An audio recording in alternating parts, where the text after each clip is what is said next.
This computer. Oh, we're recording. The views expressed on this program are those of the host, guest, and callers, and are not necessarily those of KKNW, its management, or other advertisers. This program is sponsored by Nicole Mangina of Windermere Real Estate. And this is my attention. Yeah, you hear that intro music.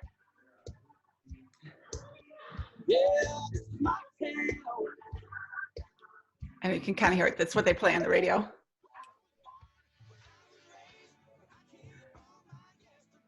All right, here we go. It's funny when we're not in the studio. Good morning, everybody, and welcome to the 425 Show, your place to be for all things real estate and lifestyle related here on the East Side. I'm your host, Nicole Mangina with Windermere Real Estate. Interesting times indeed, now that we've got our stay-in-place order with the governor, right? So we'll see what that means for all of us. We'll see means for real estate. I always like to start the show with a real estate update. It has continued to remain strong. And it's funny, I was talking with an agent yesterday. She has some out-of-town clients and, you know, they keep wanting to check in, like, how's the market? Everybody assumes that the real estate market has come to a screeching halt, and it hasn't. It's been the most interesting thing to watch. We're still getting multiple offers. We're still getting lots of activity on listings. And she was laughing. She said, you know, as she's telling her clients, this is how it's going. She goes, you know what? I would think I wasn't telling the truth if it wasn't me, right? If I was from somewhere else. But the reality is that it is. Will it stay that way now that the governor has the new stay-in-place order? Time will tell. So I'll have another report, as always, next week, and I'll let you know if that shifted things for the moment. So there you go. That's the real estate update for the week. This week, so excited for our guest. We have Dana Guy, the Executive Director of PEPS, joining us today. How are you, Dana?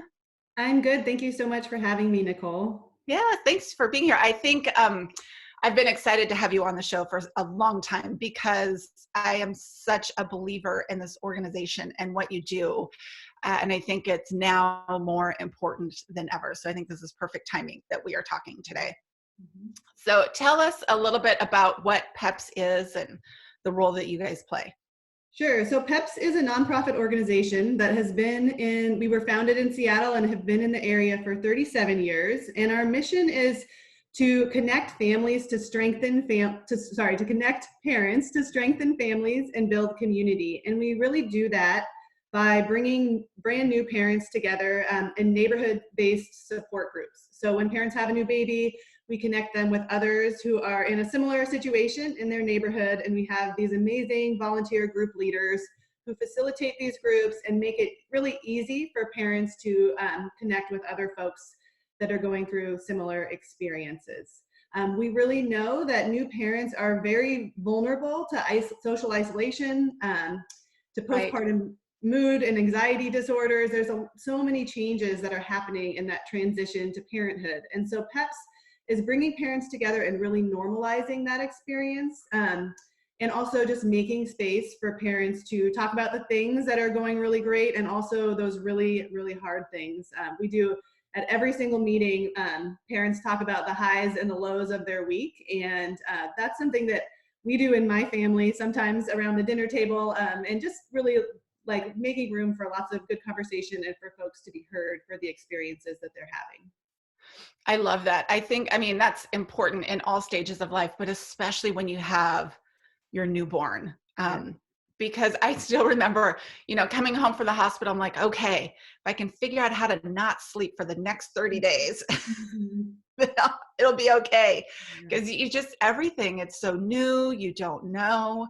And to know that you're not alone is huge. And this organization, I know, you do such a big thing. And I know you go, like you said, there's the education part of it. It's way beyond, let's just get some people together so we can chat once a week. Yes, absolutely. So our programming is really rooted in something called the Strengthening Families curriculum. And so it's really about providing social support, emotional support for parents on getting information and resources that they need. And then we also have a moment in every group where we're providing child development support as well. We are certainly, though, not a class. It's not something where you come and get told what to do. We really embrace all different types of parenting styles that people bring, and the diversity of experiences and lived experiences that people bring are really critical to making those groups help everyone see their own perspective and build confidence in their own way of doing things, but also help them see that there's a lot of different ways to parent and be in the world. Absolutely. I think that's great because there's so many different approaches and perspectives, and to embrace all of that is really wonderful. How did you get started with PEPS? Yeah, so when I was a new parent, when I became a new parent, my daughter's arrival was like a lot of new parents, not what I expected. So we had a really traumatic birth with her. She was oxygen deprived during her delivery, and we ended up spending 2 weeks in the neonatal intensive care unit after she was born, and it was Oh my just goodness. an incredibly hard start. And I didn't hold her until she was a week old. There was just so much that I wasn't expecting, along with just the normal transition to parenthood type of things. And when we got home from the hospital, I lived in West Seattle at the time, and I got connected to some other new moms that lived nearby, and we would go. We started with just like once a day, we would go for a walk, and Violet was really fussy. And so that movement helped her sleep. And that one time a week walk turned into pretty much like a daily or sometimes a multiple times a day experience where I would just go walk around the streets of West Seattle with these moms. And they really helped me recover, and from that experience they listened without judgment and were just so supportive. And so for me, that experience of the power of social connection inspired me to figure out then, well, how can I provide that for other people? And so I ended up volunteering as a PEPS group leader. My daughter's 9 now, so this is about 9 years ago. So I volunteered as a PEPS group leader, and then eventually there was this role there doing communications and marketing.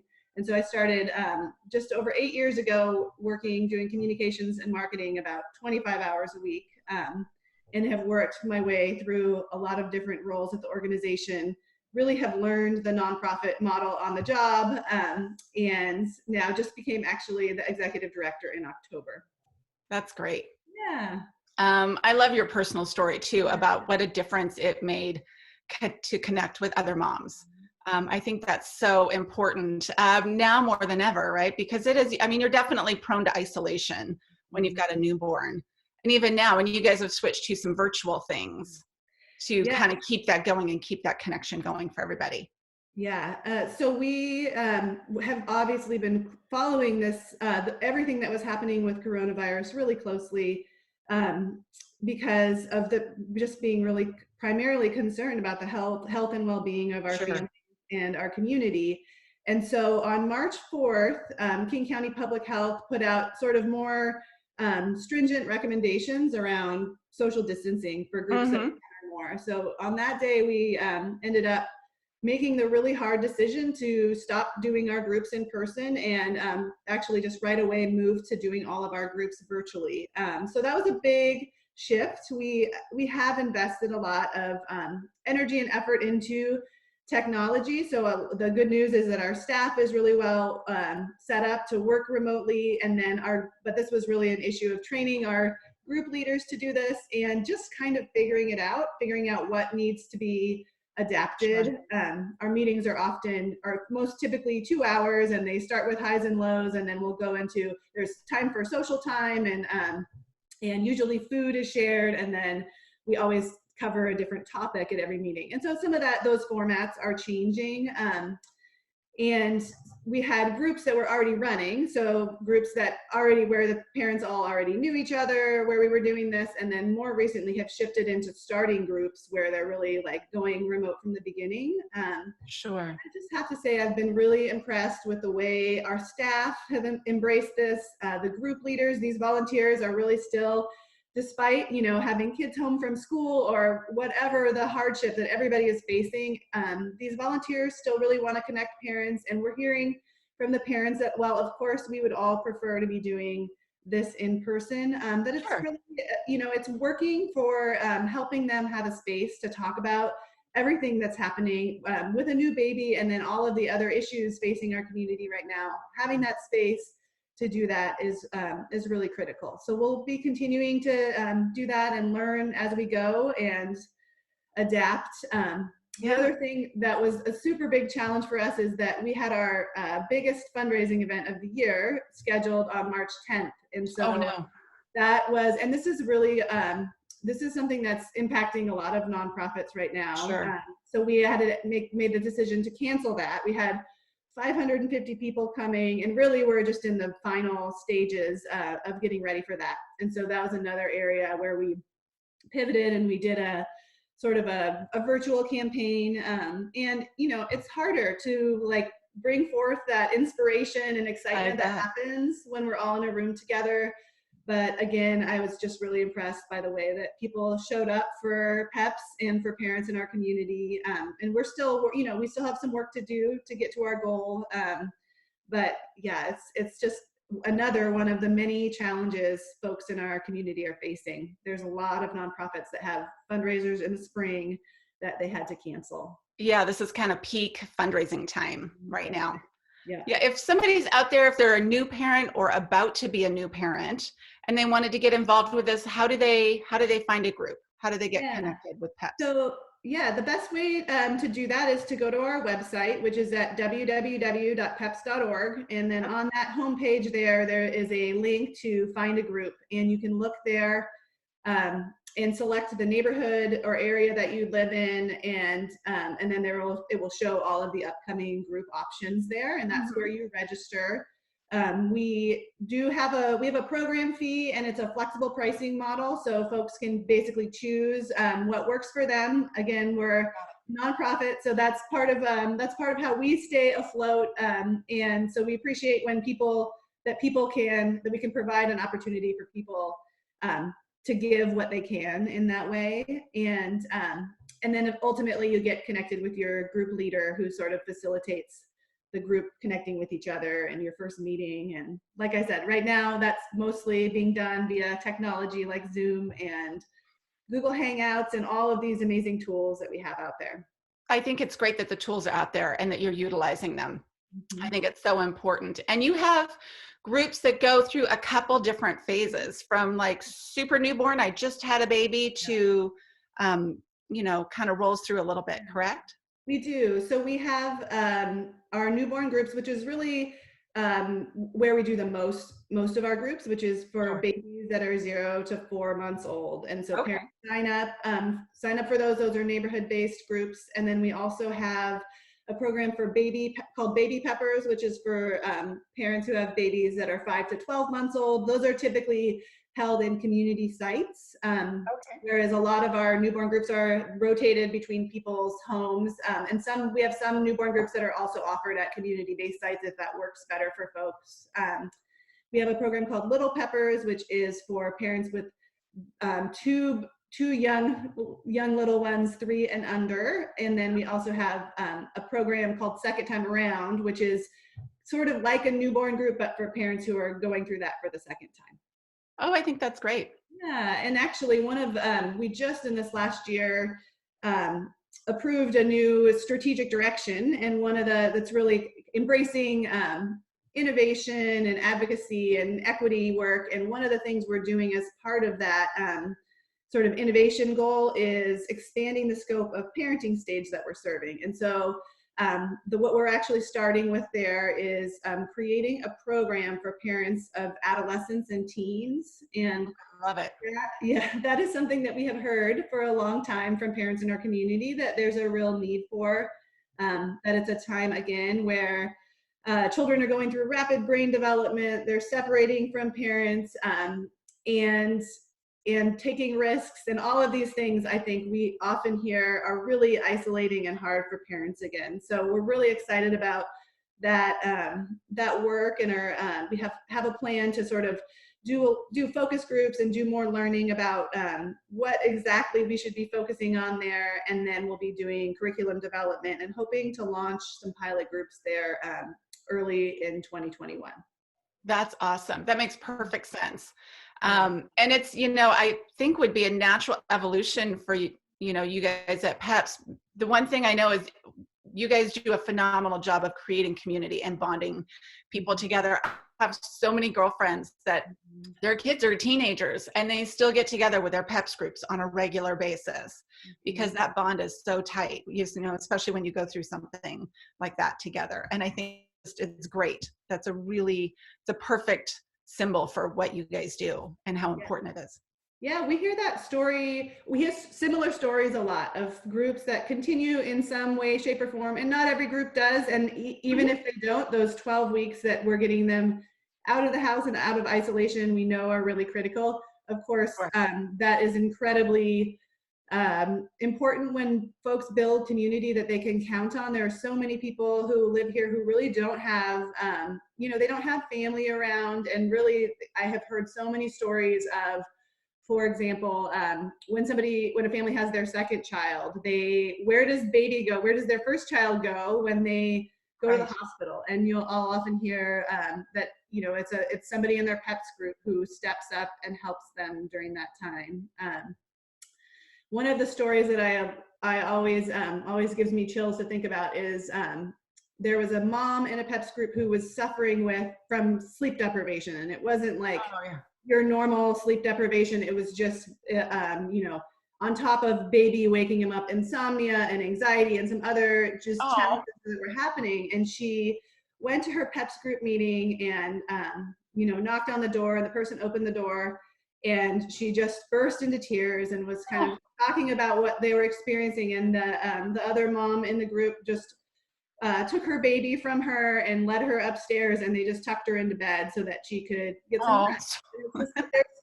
There's so many, moments like that happen as a result of bringing these parents together and kind of building a space where they can really be supportive of one another. The things that come from that are really remarkable. That's awesome. I love stories like that. Warms my heart. What are some of the biggest topics that you guys cover in your groups? What seem to be the hot topics? So in every PEPS group, we always have one conversation that we call the emotional challenges and changes that are occurring. And this is really about bringing awareness to issues around perinatal mood and anxiety disorders, helping talk about that and normalize it. Often parents will be suffering from those things and not even really realize it. So that is a super critical topic. We always talk about feeding. We always talk about sleep. We have a lot of other topics that are really popular. One is the couples relationship, which undergoes all sorts of challenges. Yes, it's different, sure, right? So that's another, going back to work and trying to kind of figure out how to do that. Childcare. We talk about child development.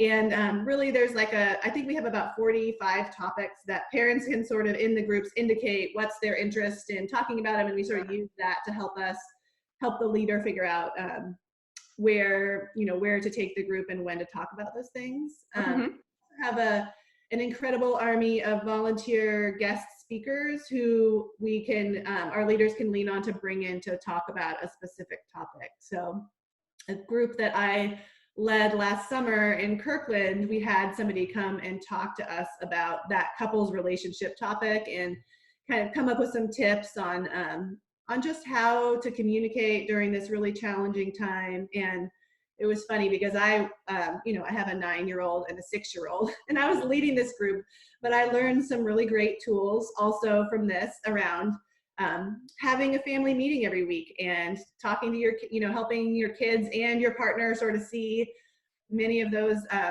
unseen sort of things that moms are often taking care of. And so I feel like, really these things are good for us all to be thinking about anytime. But what I love about what we're doing as PEPS is that we're starting those conversations at the very beginning when these parents need to be thinking about how do we set up our relationship in an equitable way where everyone is contributing and we're talking about all of these different things and who's going to do what and how are we going to manage this humongous shift in our lives. Well, and it's so important. I mean, because I remember when you're pregnant, right, and you're going to prenatal classes or whatever, they're bringing these things up, right? Your relationship and childcare and how are you going to do all of those things? And it's good to think about that stuff ahead of time, but it really it doesn't matter. You got to be in it, right? Mm-hmm. When you're hypothesizing about it when you're pregnant is one thing. Once you're in it, it's a whole different world. And so that's when the conversation is most important. And all those things that you thought were going to play out a certain way don't always play out that way once the baby's there and everything else. So, and then the emotions come into play in ways that you hadn't anticipated, I think, for a lot of people. So I think it's great that you're having those conversations, and so important to do it once you've had the baby, because it's a whole different ball game at that point. Yeah, it's pretty overwhelming. And I think you get a lot of information. Expectant parents are really often in that sort of research phase and, learning about all of the things, and that we often find that parents are really focused on what they need, the stuff, right? Like which stroller and right seat and all of these things. And we really try to help them recognize the importance of community in all of that too, and how critical that is. And of course, some of the stuff is helpful too but it's like, for 1 month, this baby bouncer made my life more reasonable, but then maybe can I pass this on to another person right who needs it now? Or, I think just really sharing with parents the whole spectrum of support you need to make it through this transition is really important. Absolutely. And just like you said, to normalize things, because when you're on your own, I think it's easy to let things escalate in our minds. And that is one of my favorite things about just your group and society in general now, that it's okay to talk about this stuff. There was a time when you had to keep it, you were just supposed to know. I always thought, I would have children and there'd be like the baby fairy and I, ding, ding on my shoulders, and I just have all this knowledge, and boy, I sure didn't. So I learned so much from the people around me. It's really important to be a part of these groups. Again, if you're just tuning in today, we have Dana Guy, the executive director of PEPS, joining us on the show today. And you run all kinds of great community-led groups throughout the area for new parents. And it's a fantastic organization. We'll have links to everything on the website after the show, NicoleMangina.com/podcast. But if you're you're pregnant, this is a great organization to kind of get signed up with. They keep talking about the baby boom that we'll probably have after this whole shelter in place thing. So my guess is we'll be re-airing this episode, or we'll have to have you come back on. Sure, I'm happy to do that. Actually, you just made me think of one more thing I wanted to share, which is that we talked about the types of groups that we do, but for our newborn groups, we do those groups during the daytime, and we also do them in the evening. And those evening groups are typically groups where couples will attend together, which is really fun. And that has that part of our service has really grown over the years, as there's been just a shift on more parents going back to work. And so about 60% of our newborn groups are actually evening groups. And those, and so I just want to acknowledge, it's really critical for those dads and partners that are coming to those groups as well. I think sometimes they're signed up and they maybe go a little bit like, I don't know what this is, and I'm not sure I want to do it. And often they become the biggest champions, because they, whereas, I think you might find somebody else at work who has had a baby recently who would talk to you about it. I think nobody's really talking about some of these changes with dads in the same way. And so sure, our groups really do that. And they also provide that normalizing experience, recognizing the things that are hard, and supporting your partner after the baby's arrival, and just recognizing the ways that that they can step up and be a super supportive parent as well.